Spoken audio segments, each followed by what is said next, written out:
And in most cases, we realize that the law enforcement, the prosecution, and other agencies like City Secretariat, and even so many other NGOs who are still working on this, they don't know each other, you know. And you need that in building. Yes, there is that kind of coordination that's very necessary to know that once law enforcement gets like victims, they know what to do. You know. You also need to know from the neighboring country, for instance, Ethiopia. What are they supposed to do? There is that kind of building that mutual relationship in cases of mutual legal assistance, in cases of joint investigations and so forth. So it's very necessary, especially to member states that are neighboring each other, because this is transnational organized crime and it keeps on going if we don't. It keeps evolving. Now, I want us to finish this, but with a story, because I love stories. One successful story. I know the storytellers here now.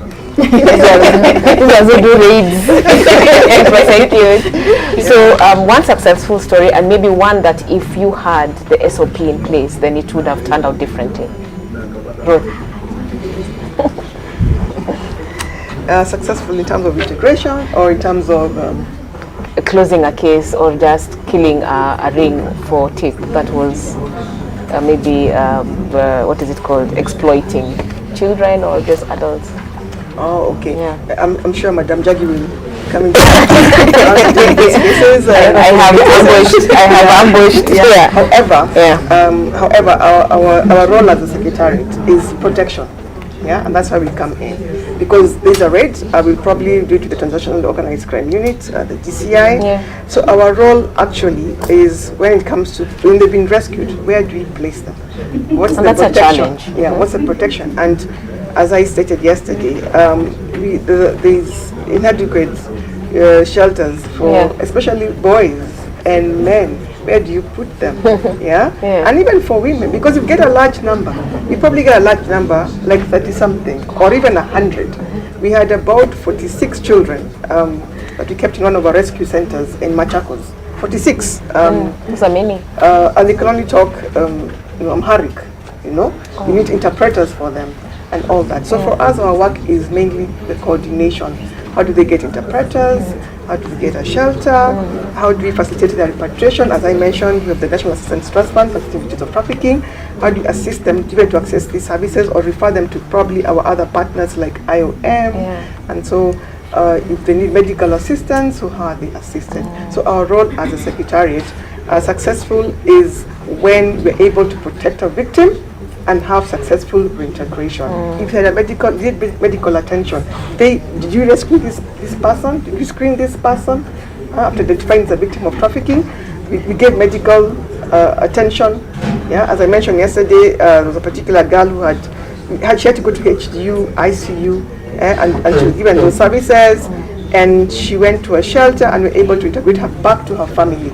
Yeah, and we get reports that she's okay, she's happy, she's gone back to the mother because she'd been promised a job here in the Kamukunji area where they work as mainly as house helps from a neighboring country, and now she's back and gave them the mother economic livelihood, a project, for example. For example, let's say that you not only empower the child, because where are they going to? What about the home? What about the community? So you have to make sure that it's a whole chain, and probably have an income generating activity for the mother, so that she's not, like to the child should come back to Nairobi and make money. So for us that is successful, and we've had the successful stories, and we get reports that is successful for integration, and we can close the file. Thank you. Jackie, challenges in prosecution, because I bet you get to a space where you have to prosecute these people. We have quite a number of challenges. First and foremost, remember we started by saying that this is a very, it's an area that has been discussed, but really people are not clear. Not just the prosecutors are not clear what exactly goes into preparing for a trafficking in persons case and what to look out for. But thankfully to our two agencies sitting here in the EU, a lot of times we see the face of the victim. Never do we see the trafficker. So what happens is this victim is treated as an offender as opposed to victims per se. So like Ruth has mentioned, is that you will get the victim, they cannot speak any local language. You will get a translator who will tell them what exactly they should hear. Yes. So you're left in between. So we have challenges ranging from the victims, challenges that they recant. For those who can talk, they recant their evidence because they have been promised better life. Others disappear because they have also been promised better life. In terms of, if you look at the court system and the trafficking cases that that have been taken to court, many cases, but again, we end up with very low convictions. Why? Many factors could be attributed to the actors in the field, the prosecutors, the other side, the adjudicator. So those are the challenges we face. Again, lack of capacity, lack of shelters.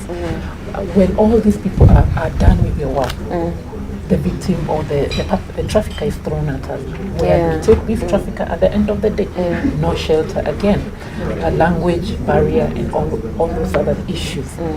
The work prosecution on trafficking in persons comes with a myriad of challenges. Lack of capacity again. The public, are they aware that they are committing a TIP? Clearly we are not. Clearly I know, starting even from you. We are not. But again, I want to end by saying that we need to thank the supporters here, CIVIPOL, EU, UNODC. They have put a lot of effort in us getting this SOP, and we are hoping their effort will translate to results at the end of the day. From our end, they have done the bit in supporting us, and the state, the country as well. All of us here, the government actors, have been supported in one way or the other. The SOPs we are validating and hoping to launch, and then now start the real. I'm glad you said launch. More for the launch. I need to end this. I am being given a warning. We normally have an engaging session, like we allow the members of the public to ask questions. But because of the rushed manner in which we did this, I don't think today we'll get much. Maybe now after the show, when people watch it later.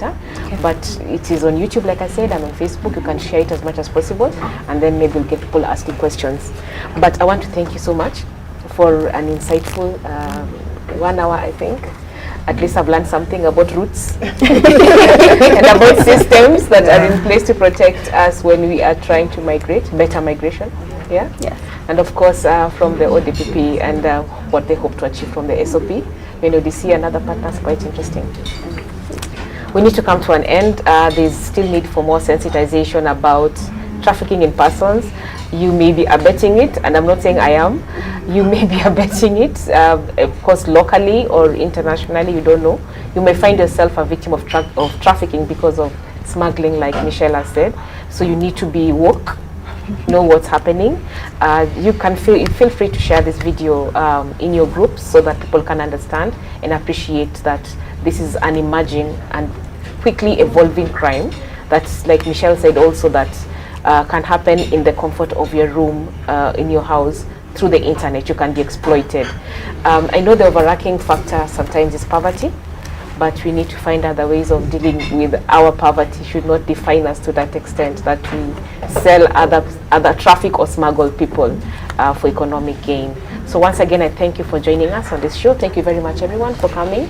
And I want to believe that during the launch, we'll have an even longer discussion and more insightful, and hoping that the SOPs are launched soon. Like Julius has said, it's been launched in other countries. So once again, anyone who's watching us, thank you very much, and have a blessed weekend ahead. Let's catch up again in the coming week. God bless. Thank you. Thank you. Thank you.